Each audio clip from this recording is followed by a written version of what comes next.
అందరికీ నమస్తే. రాజకీయం సినిమా గమ్మతి చంద్రాలు వైరల్ అవుతున్న వీడియోలు గిట్లా తీరు వార్తలతోని మన మైక్ టీవీ ముచ్చట్లు తయారుగున్నాయి. చలో సుషదం పండి. అంతకంటే మొదలైతే హెడ్లైన్స్.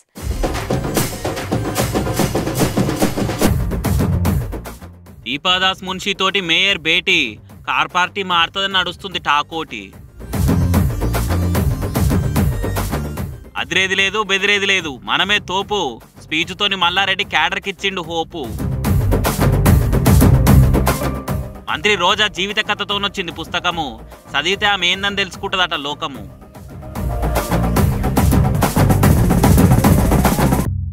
కాంగ్రెస్ వాళ్ళు అసలు ఆగుతలేరుగా.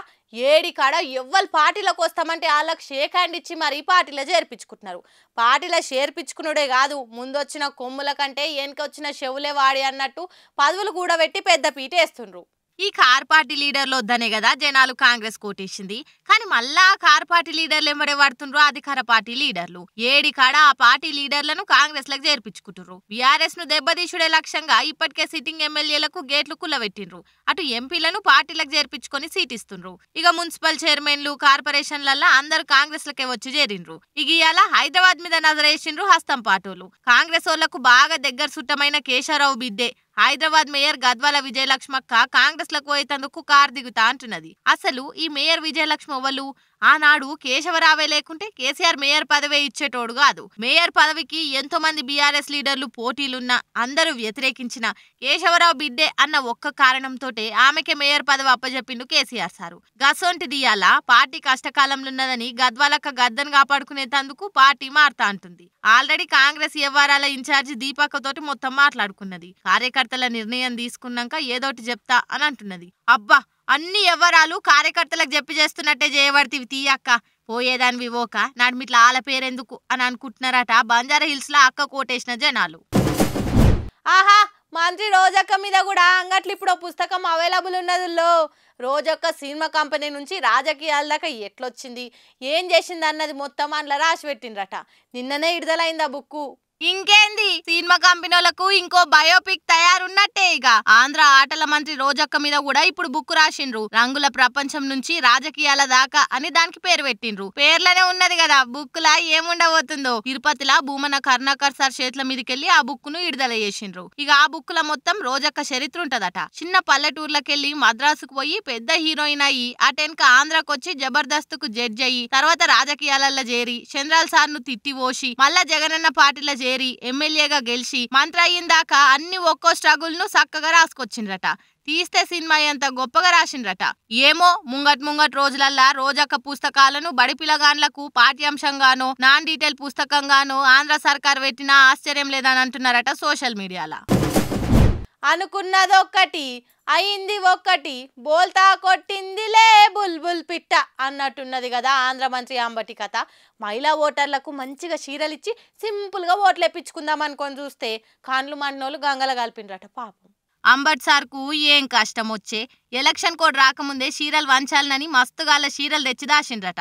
మనకి సర్టిఫికెట్ వచ్చినాక వంచుదాంతి అని వీటిని పంచకుండా గట్లనే గోడౌన్ లో పెట్టిండ్రట. ఇక మొన్నట్ల కిరాణా దుకాణంలో 2000 దాకా దొరికినాయి. ఇయాలనేమో ఎలక్షన్ ఆఫీసర్లకు 5-6 మీదనే చీరలు పట్టుబడ్డాయి. ఈ చీరలన్నిటి మీద జగనన్న బొమ్మ ఉన్నది. మంచిగా ప్యాకింగ్ చేసి పెట్టిండ్రు. ఓటర్లకు వంచేతందుకు చీరలు దాసిండ్రన్న ముచ్చట తెలిసి ఎలక్షన్ ఆఫీసర్లు రైడింగ్ చేసి చీరలను సీజ్ చేసిండ్రు. పాపం ఓటర్లు ఎన్నడన్న చీరల ముఖాలు చూసిండ్రో లేదో. లీడర్లు చక్కటి పట్టు చీరలు ఇచ్చి ఓటర్లను ఆదుకుందామంటే ఈ సీఓలేమో గిట్ల మస్తు చేసి పాయే. పాపం అంబటి సారు ఎంత పని అయిపాయే. అవును, మీకు రైతు బంధు వచ్చిందా? ఏమన్నా మీకు వచ్చిందా? మాకెన్నడో వచ్చిందని కొందరంటే మాకు ఇంకా రాలేదని ఇంకొందరు అంటున్నారు. కానీ Congress party senior leader Jeevan Reddy sir మాత్రం రైతు బంధు మీద ఏదో అన్నాడట. చూద్దాం పాండ్రి.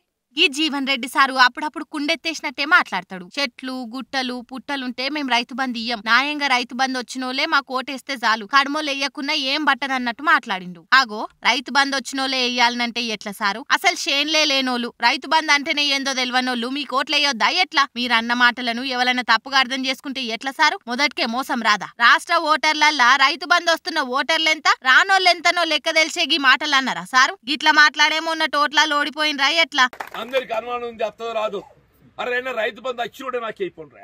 ఓట్లంటే వచ్చినోడు పుచ్చినోడు నచ్చినోడు నచ్చనోడు అందరు ఓట్లు అవసరం అయితాయి. బొంత పురుగునైనా ముద్దాడతా అని చెప్పాలి. మీ కాలుకు ముళ్ళు గుచ్చుకుంటే నా పంటితోటి వీక్తా అనాలే గాని గివ్వేం మాటలు సార్ అని అంటున్నారంటే గీ ముచ్చటెరికైన పబ్లిక్. ఇవాళ రేపు డాక్టర్లను అస్సలు నమ్మేటట్లే లేదులా. ఏ చిన్న సమస్య ఉందని పోయినా దాన్ని చింపి షాట్ అంతా చేసి సాపంతా వరుస్తారు. ఇక బిల్లు అంటారా శాంతాడు కంటే పెద్దగానే ఉంటుంది. ఏదో సర్దైందని దావఖాన్లకు పోతే లక్షల రూపాయల బిల్లు వేసే ఈ కాలంలో ఇక మంచి డాక్టర్లు ఎవరు ఉంటారు చెప్పుండ్రి. కానీ ఏడనో డాక్టర్ ట్రాన్స్ఫర్ అయితే పేషెంట్లు ధర్నా చేస్తుండ్రట.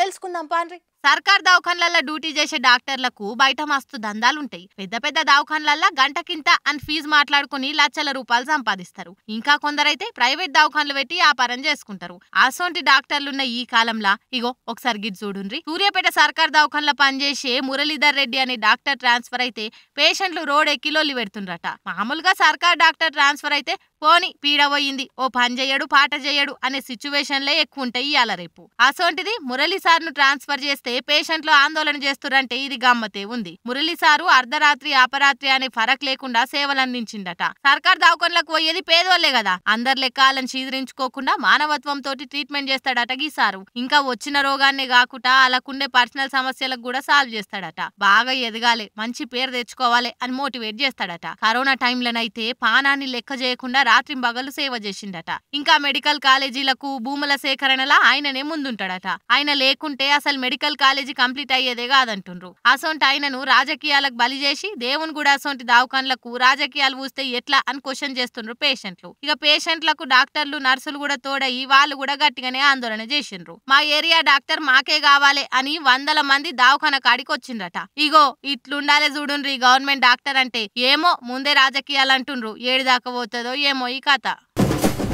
పాపం కవిత మేడం అరెస్ట్ అయ్యి ఇయాల్టికి వారం అవుతుంది. ఆ ముచ్చట చూస్తుంటే ఇప్పటంతలో కొలికొచ్చేటట్లే కనబడతలేదు.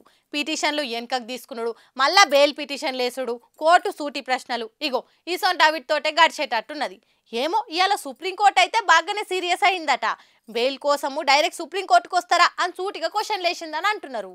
ఆ లిక్కరేందో ఇస్కామేందో గాని బయట బగ్గ బద్నామైతుంది కవితక్క మేడం. రోలింగ్ చేసేటోళ్ళకైతే అద్దు పద్దే ఉంటలేదు. ఏదో ఇట్లా అరెస్ట్ చేసి అట్లా ఇడ్చబెడతారేమో అనుకునేటట్లు లేకపాయే. మీదికెళ్ళి direct Delhi CM Kejriwal sir కూడా అరెస్ట్ అయ్యే. అంటే ఈ కథ ఏదో పెద్దగానే ఉందనే డౌట్ అనుమానాలు ఎక్కువైపోతున్నాయి జనాలకు. ఇక ఇదిట్లుంటే కవిత మేడం బెయిల్ కోసం సుప్రీంకోర్టులో పిటిషన్ వేసిందిగా, దాని మీద ఎంక్వైరీ చేసి కోర్టు బెయిల్ కు నో చెప్పింది. పిటిషనర్లు కవితనా ఇంకొకరా అనేది ఉండదు, మాకు ఎవరైనా ఒక్క తిరగనే చూస్తాం, ఒకటే సిస్టమ్ ఉంటది అని అన్నదట.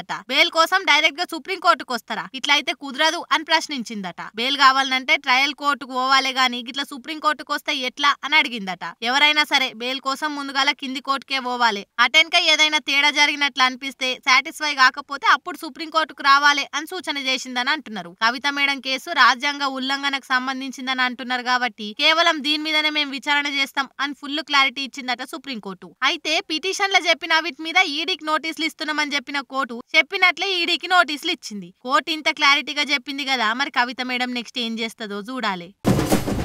మల్లారెడ్డి సార్ కాన్ఫిడెన్స్ వేరే లెవెల్ ఉంటది. పింకీల సిచ్యువేషన్ ఇప్పుడు అస్సలు బాలేదు, ఏమైతుందో అని భయపడుతుండ్రు.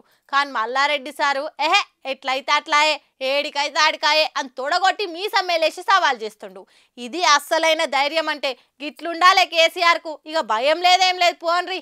అదరగొడితే అదురుతందుకు, బెదరగొడితే బెదురుతందుకు నేనేమన్నా అల్లాటప్ప లీడర్ని అనుకుంటుండ్రా?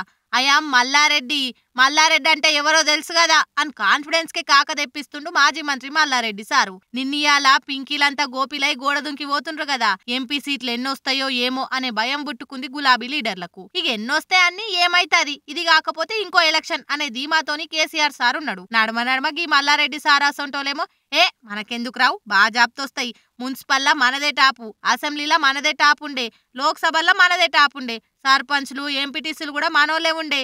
ఈసారి వస్తున్న ఎంపీ ఎలక్షన్ లో పెద్ద లెక్కన మనం చూడని ఎలక్షన్ లా చెప్పుండ్రి అని క్యాడర్ కు బూస్టింగ్ ఇచ్చే ప్రయత్నం చేసిండు. ఎవరెన్ని కుట్రలు చేసినా ఎవరొచ్చినా భయపడేది లేదని చెప్తుండు. BRS MP candidate Ragidi Lakshma Reddy sir కు మద్దతుగా ప్రచారం చేసేందుకు పిర్జాదిగూడెం పోయిండు మల్లారెడ్డి సారు. లీడర్లు క్యాడర్ తోని ములాఖత్ పెట్టిండ్రు. ఇక అందులో జోష్ నింపేటందుకు మల్లారెడ్డి సారు మస్తు స్పీచ్ దంచిండు. మల్కాజ్గిరి సెగ్మెంట్ లనే 7 ఎమ్మెల్యేలను గెలిపించిన చరిత్రం ఇది, అసొంటిది ఎంపీని గెలిపించుకోలేమా అని మోటివేట్ చేసిండు. అసలు కాంగ్రెస్ బీజేపీలకు క్యాడరే లేదు, క్యాడర్ లేనోలే అంత కాన్ఫిడెన్స్ తోనుంటే మరి మనకెంత ఉండాలి చెప్పుండ్రి అని బూస్టింగ్ ఇచ్చి పాల మల్లారెడ్డి కాదు పాత మల్లారెడ్డి అనిపించుకుండు. మల్కాజిగిరి ఎంపీల 7 నియోజకవర్గాలు 7 ఎమ్మెల్యేలు మనతో ఉన్నారు. కార్పొరేటర్లు అంతా బీఆర్ఎస్ఏ. 7 నియోజకవర్గాల్లో కార్పొరేటర్లు అంతా కూడా బీఆర్ఎస్. 200 మంది వాళ్ళకి ఎవరికి కూడా క్యాడర్ లేదు, నాయకులు లేరు, మనుషులు లేరు, బూతులలో కూర్చుంటేందుకు కూడా లేరు వాళ్ళు. కాకపోతే కొన్ని అవిశ్వాసం, కొద్దిగా లోకల్ స్థానిక నాయకులు అవిశ్వాసం పెట్టుకొని డిస్టర్బ్ అయ్యారు. కానీ లేకపోతే మన నాయకులు మొన్న ఎట్లా కల్పించారు బ్రహ్మాండంగా. ఇప్పుడు కూడా అదే పద్ధతిలో కొద్దిగా డిస్టర్బ్ అయిన మాత్రమే మనం కూడా స్థానిక నాయకులను చూస్తున్నాం. ఇప్పుడు వాళ్ళు నాతో ఓడిపోయింది వాళ్ళు పోయి ఏదైనా మంచి పని చేస్తున్నా చేస్తలేదు. వాళ్ళ 3 నెలల్లో బట్టి వాళ్ళ దౌర్జన్యం చూసినాం. చూస్తుంటే ఎంపీ ఎలక్షన్ల లోపే కార్ అంతా కాలైపోయి కార్ఖాన మోఖాన పోయేటట్లే ఉన్నది. ఒక దిక్కు కేసులు, ఇంకో దిక్కు పార్టీ ఇట్లా అయిపోయాయి. పాపం కేసీఆర్ సార్కు నిద్రనే పడతలేదట. అదిరిచ్చి బెదిరిచ్చి చెప్తే ఆయనతో ఉన్నోళ్ళు కూడా పోయేటట్లున్నారని జర దువ్వినట్లే చెప్తుండట. ఈ టైంలో పార్టీ నిడిచబెట్టి పోతే ఎట్లా అని మైండ్ వాష్ చేస్తుండట. దెబ్బ మీద దెబ్బ పడుతుందిగా గులాబీ పార్టీకి కేసీఆర్ సార్కు. కవిత అరెస్ట్ అయితే చాలా పెద్ద పరిశాన్ అనే చెప్పాలి. ఇప్పటికే ఒకరికొకరు పార్టీలకెళ్లి బయటకు పోతుంటే వాళ్ళని ఎట్లా ఆపాలనో తెలియకనే కింద మీద అవుతుండు. నడుమిట్ల కవిత మేడం అరెస్ట్ తోని సల్ల చెమటలు పడుతున్నాయంట సార్కు. లిక్కర్ కేసులో ఏదో ఒకటి దేలేదాకా ఢిల్లీలోనే ఉండని కేటీఆర్ కు కుల్లంకుల్లా చెప్పేసిండట. ఇక పార్టీ గురించి ఏమున్నా హరీష్ రావు సార్ ను చూసుకోవాలని ఆర్డర్ వేసిండట. పార్టీలకెళ్లి పోయేటోళ్లను ఎట్లా ఆపాలే అని ఆయన ఒక దిక్కు స్కెచ్ చేస్తుంటేనే ఇంకో దిక్కు ఇలా కాంగ్రెస్ ఇన్ఛార్జి కేకే ఇంటికి పోయింది ముచ్చట. కేకే సార్ గురించి అయితే ఏడ ముచ్చట రాలే గాని సారోల బిడ్డే మేయర్ విజయలక్ష్మి మేడం అయితే ఇలా పొద్దుకి కాంగ్రెస్ కండువా కప్పుకుంటుందని టాకినిపిస్తుంది. ఇట్లా కేసీఆర్ ఫ్యామిలీకి దగ్గరున్నోళ్ళు దినామాయి నెంబర్ తిరిగేటోలే పార్టీ నిడిచిపెడుతుండని తెలిసి కేసీఆర్ సార్ మస్తు బాధపడుతుండట. అరే వీళ్ళకి ఏం తక్కువ చేసినా అని లోపల ఫీల్ అయిపోతుండట. ఇక ఇట్లయితే కాదని పార్టీకి ఈ టైంలో అండగా నిలబడ్డోళ్లకు, పార్టీతోనే జర్నీ చేసేటోళ్లకు భవిష్యత్తు మంచిగుంటదని చెప్పి వలసలాపే ప్రయత్నం చేస్తుండని అంటున్నారు. మీ భవిష్యత్తుకు నాది భరోసా, ఎవరు తొందరపడొద్దు, మీకేం కావాలన్నా నేనున్నా, నేను చూసుకుంటా, దయచేసి అర్థం చేసుకోండి అని రిక్వెస్ట్ చేస్తుండని గుసగుసలు వినిపిస్తున్నాయి. ఎవరికేసొంటి ఆపదొచ్చినా నేను అండగా నిలబడతా అనే భరోసా ఇస్తుండని అంటున్నారు. చూడాలే మరి సార్ చెప్పిన బుద్ధి మాటలు వినిపించుకుంటారా, లేక ఈ చెవులకెళ్ళిని ఆ చెవులకెళ్ళి వదిలేసి కాండవాళ్ళు మార్చుకుంటారా? సుశిరన్లా నేను పట్టుకొచ్చిన ముచ్చట్లు ఎట్లున్నాయో ఇంకిన్ని ముచ్చట్లతోటి మళ్ళా కలుద్దాం. అప్పటిదాకా చూస్తూనే ఉండరు మన మైక్ టీవీ ముచ్చట్లు.